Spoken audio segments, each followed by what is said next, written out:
Oh, that is tasty. I love that. Welcome back to 91.3 FM KMSA. You are listening to The Matt McDonald Show, featuring Matt McDonald. Who?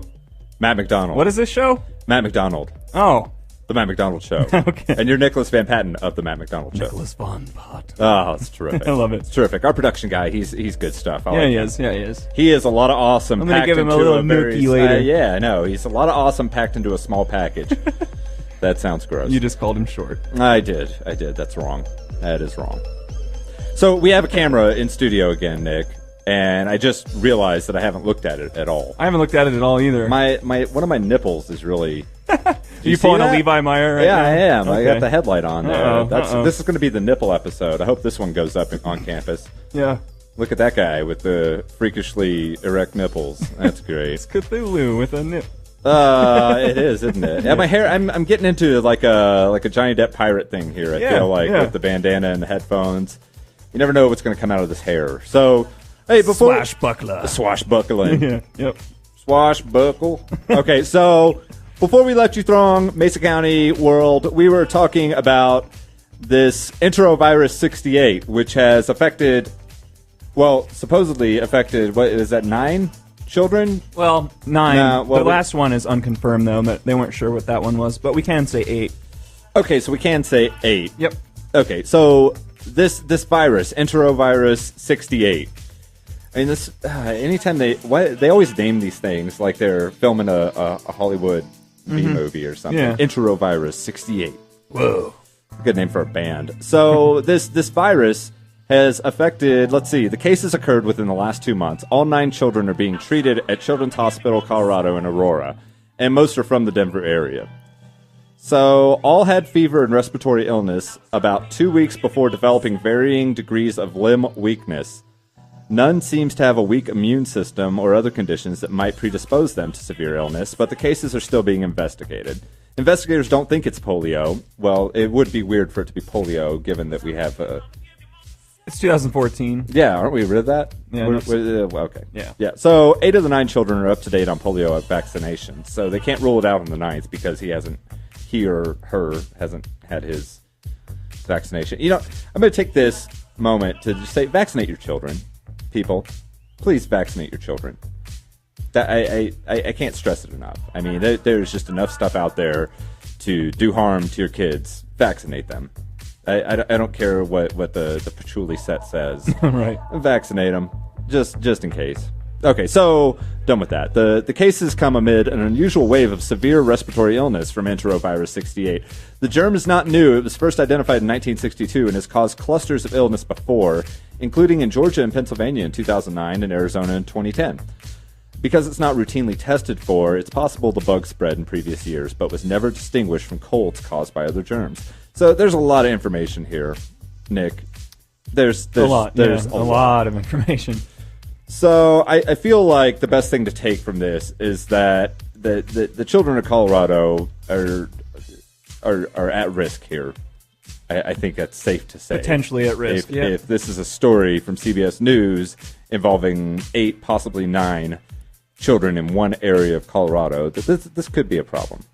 So, to all you parents out there, I'm a parent myself. I'll be having my son checked out this week, I think. You might want to give that a gander. Gander and stuff. Do it for the kids. Yeah. Do it for the kids. Yeah. Okay, so we're going to move on from that because there's a bunch of medical words in there that I don't really feel like saying. So, boy. There's a bunch of interesting stuff here. You know what? Let's go into the robot teacher thing. Robot teacher. Yeah, we'll get to that other one in a minute. But I thought this was hilarious. Wow. Yeah. I didn't read this one. Well, you know, This Nick, is crazy. we've talked about robots doing all sorts of things. Robot maids, robots to have adult relation with, Yep. robots just doing all sorts of crazy, kooky stuff. Teacher resigns after allegedly talking of robots killing misbehaving students. Wow. There's no commas in that throng. Oh, this comes to us from San Diego. A San Diego County teacher resigned after being investigated for talking in class about programming robots to shoot and kill students. Wow. You get mad, but I don't know if you ever get programming robots to kill students mad. Yeah, that's...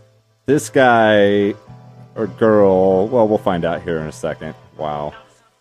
UT San Diego reported Tuesday that Tiet Mai Tivo, TiVo, yeah. was allowed to resign last year and receive a 92. Wow, instead of being fired. That 92 is in referral to something that's much worse than a punishment. Yeah. Ugh. Oceanside Unified School District officials investigated complaints that Vo said in 2012 that if robots were teachers, she would program them to shoot students when they misbehaved. Wow. Oh, I'm not sure if you joke about stuff like that, I Matt. don't think so, even if it is robots. Right. Which, I mean, come on. It's kind of funny, the robots. Right. I mean, but you got to gauge your audience. I mean, that's one of the first rules of stand-up. You need to know who you're talking at. Yeah. And if they're students and you're talking about, even joking about it, this just isn't a good practice. No. Oceanside Unified School Districts. Wow, I already went through that, didn't I? The district report says the 48-year-old told her class she would program robots to kill all the students. Now, this is a student's report here. Yeah. We're going to quote from that. Me and some other classmates were in class and joking about a robot being a teacher substitute, and Miss Vo overheard us and mentioned something about programming a robot to kill us. And while telling us, had a creepy look on her face. In a way, it did feel like a death threat. I feel like this kid was coached. Yeah. Don't you? I'm kind of, after you read that, I'm kind of sitting here going, me and some other classmates were in class, and she said something about this. You know, where's the proof here? Like, yeah, and, you know, I feel like Vo got victimized here. The teacher maintains, yeah, here we go, the allegations are untrue, and she has a positive recommendation letter from then Superintendent Larry Perondi to vouch for her ongoing fitness for the classroom. Ongoing fitness in the classroom. I've never heard that before. Maybe, yeah, it was hot yoga. Yeah, totally. Definitely not robot yoga. No. So officials say the prospect of a lengthy and costly state process to terminate the teacher contributed to the settlement. Jeez. Well, I want to see. This is still, that word alleged incident. Right. I kind of wouldn't mind seeing another look at this in the near future. Right. But it probably won't happen. She took the money and ran. Which clearly, whether you're doing it or not, I mean, if there's a scandal involving you threatening to program robots to kill students, I mean, I think you're, who cares? But still, I feel like she was victimized there. That kid seemed coached. That report. Something, yeah. That didn't seem right. Huh. So, on to more technologically really cool stuff. Cloaking device uses ordinary lenses to hide objects across range of angles. This is crazy, Matt. Yeah, I thought you would like this. This comes to us from the University of Rochester's website. I mean, this is the future right here. I mean, this is bending of light. This is in such a manner. I mean, we're talking cloaking camouflage here. This is pretty invisibility. Incredible. Inspired perhaps by Harry Potter's invisibility cloak, scientists have recently developed several ways, some simple and some involving new technologies, to hide objects from view. The latest effort, developed at the University of Rochester, and that's why it's on the site, obviously, not only overcomes some of the limitations of previous devices, but it uses inexpensive, readily available materials in a novel configuration. A novel configuration. Is this like a paperback? Or? Well, I was going to say this configuration doesn't look very novel to me. I mean, look at this setup. This does not look novel. No. I mean, there's nothing about that looks simple or novel at all. It's just, okay. Novel according to who, I guess, would be my concern. Right. These scientists that just watched Harry Potter. I mean, come on. We've been pursuing invisibility for how long? You know what I mean? Oh, well, really, I would think since the dawn of man. Right. I mean, hunting buffalo could not have been easy. Would have been a lot easier if you could have been invisible, right? Yeah, that's true. Ooh, so we're going to quote John Howell here. He's a professor of physics at the University of Rochester. There have been many high-tech approaches to cloaking, and the basic idea behind these is to take light and have it pass around something as if it isn't there, often using high-tech or exotic materials. Okay, thank you, John Howell, because there's nothing novel about any of this. I mean, this feels kind of snooty. Yeah. The University I'm sorry, of Hideo Rochester. Kojima already did this in Metal Gear Solid 2, so... Yeah, this is true. Yeah, it already happened. Yeah. In a video game. So, Howell and graduate student Joseph Choi developed a combination of 4 standard lenses that keeps the object hidden as the viewer moves up to several degrees away from the optimal viewing position. Okay, so this isn't really a cloak. Not so much. They've just found a way to Redirect. arrange lenses to redirect light around something. Right. Which I think I understand this, but I'm sure I probably don't. I'm just one Matt McDonald. I mean, this is great, but how is this practical? This isn't. Right. This is like, turning water into fuel. I mean, it's just not. Okay, so this is, quoting Choi, this is the first device that we know of that can do 3-dimensional, continuously multi-directional cloaking, which works for transmitting rays in the visible spectrum. So, I mean, this is pretty cool. It is. It definitely is. It's pretty cool. I mean, it has to be kind of cool. We're talking about... Well, obviously. I mean, Nick, we don't talk about stuff that isn't cool. Right, ever. I mean, ever. Never. Never. Never have, never will. Never. That is our Matt McDonald Show guarantee of quality, that we will not talk about stuff that is not cool. Seal of approval. Ding.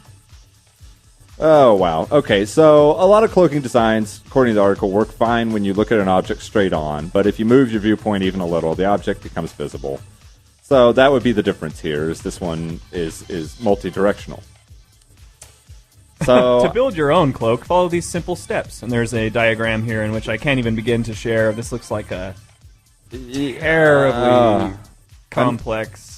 Well, the thing about math equations, the less there is, the more complex they are. Right. And this one has like 6 letters with exponents. I'm thinking this is like impossible. Our old web guy could probably do this. Yeah, he could. Dan could do this. Dan could do this. I think Dan could do this. He could do He it. could do this with his eyes closed. Yep.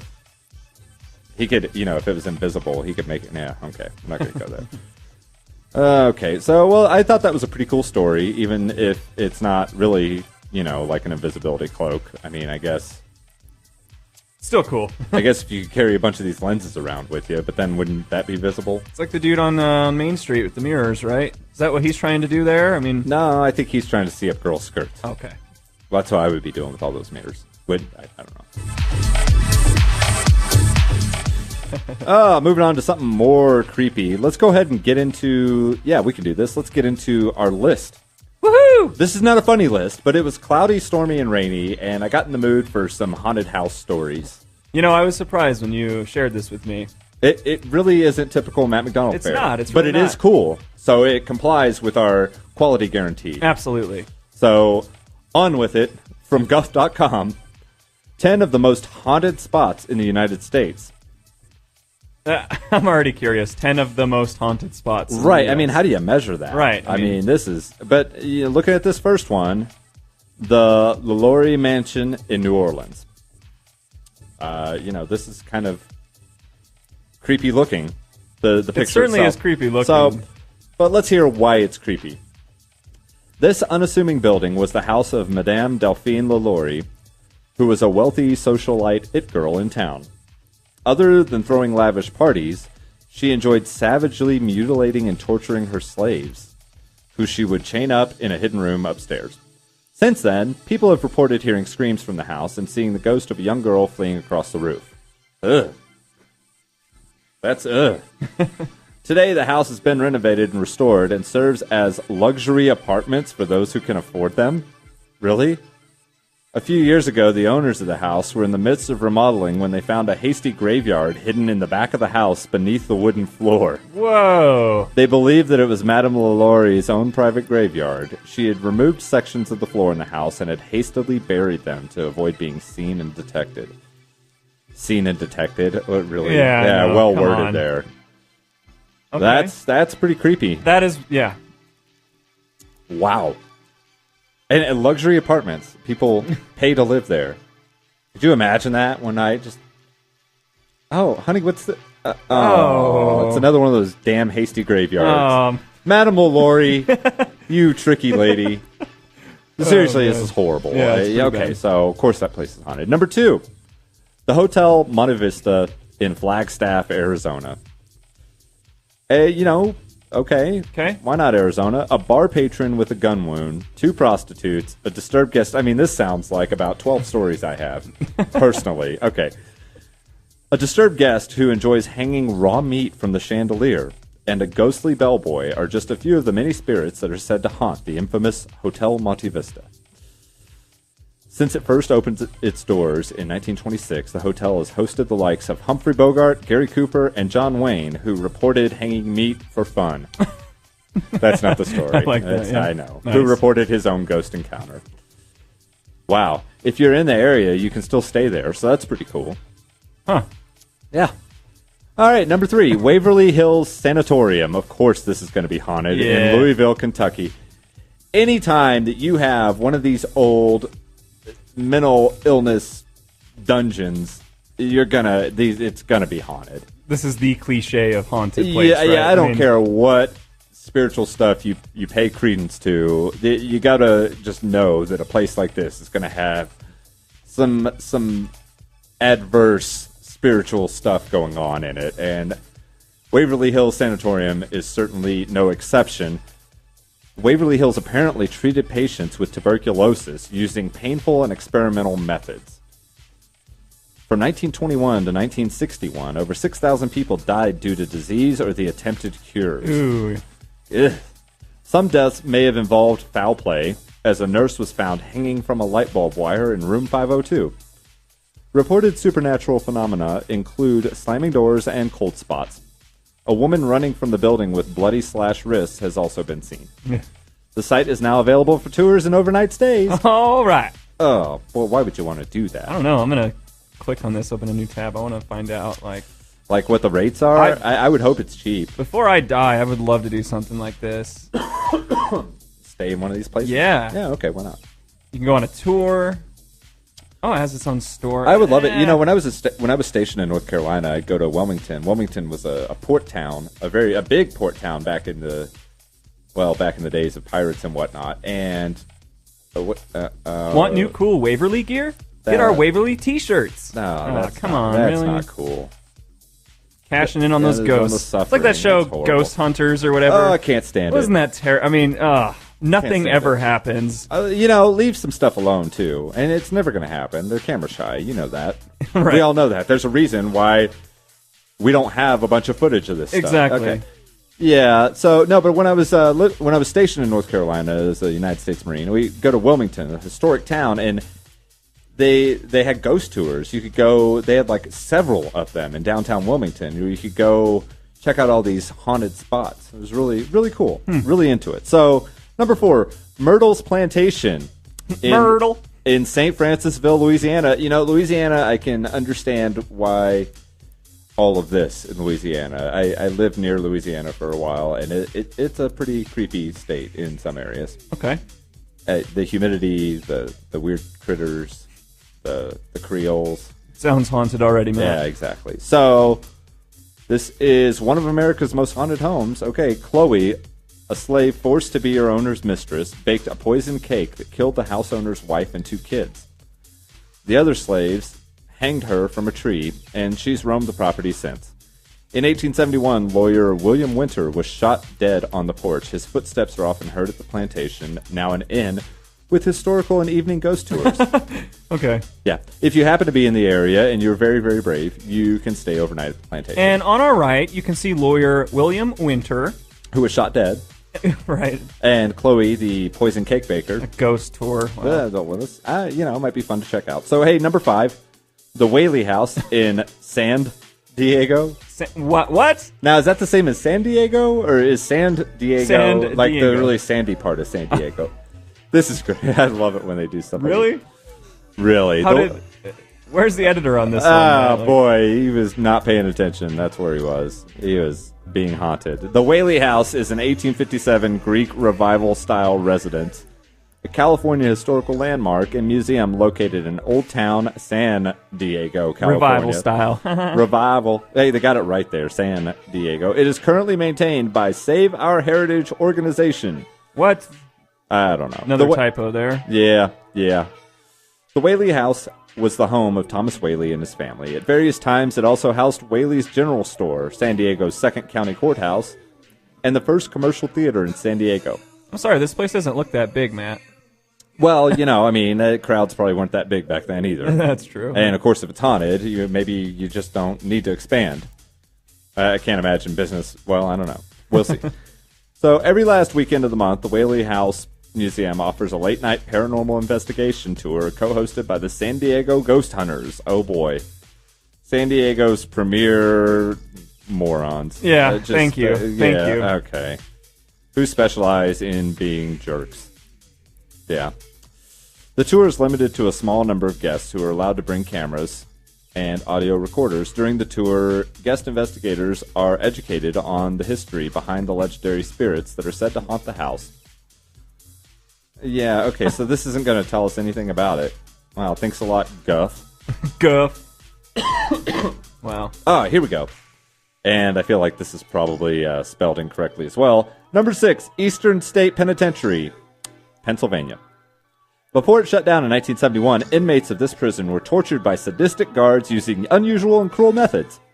Some were soaked in freezing water outside in the middle of winter, while others had chains looped from their tongues to their wrists and bound behind their back. Meant to hold 250 people, the overcrowded prison actually held around 1,700 inmates.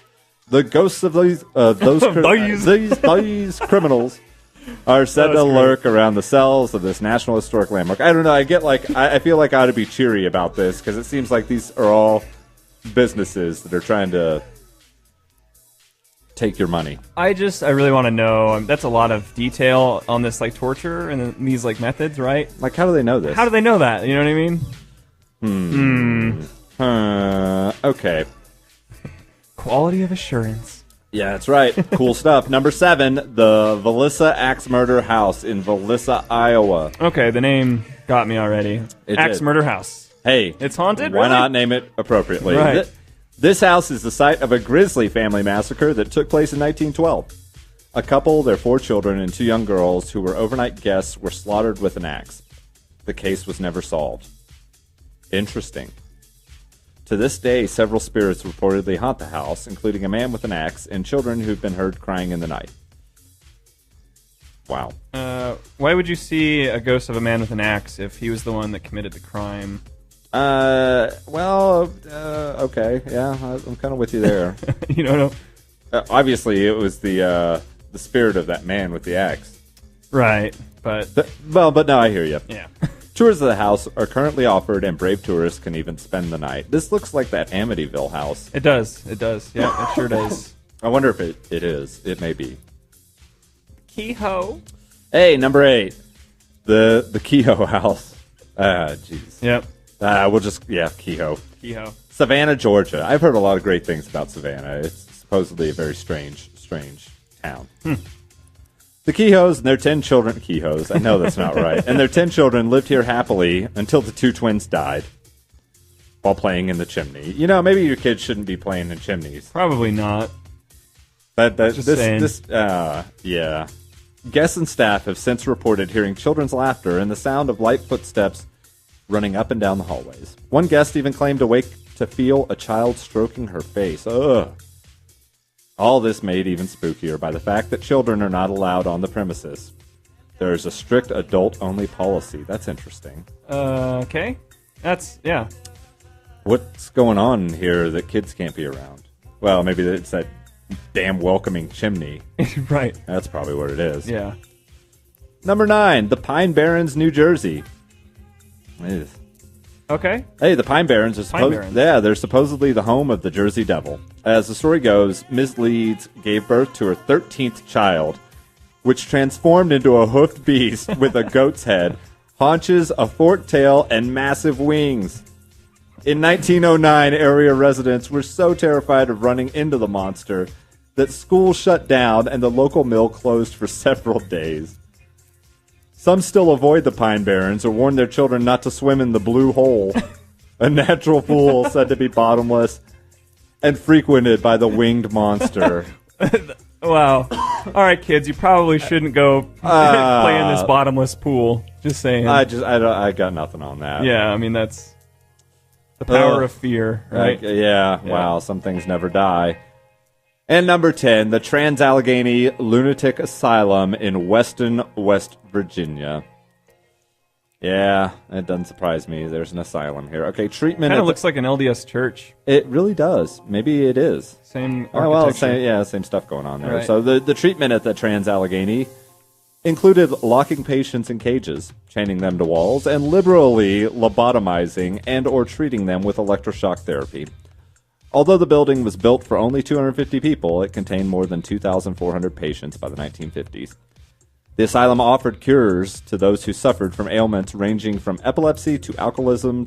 Don't be alkaline. To alcoholism. Oh, to woman troubles. What could that mean, Nicholas? Oh, wow. Since then, apparitions are a regular occurrence in this place.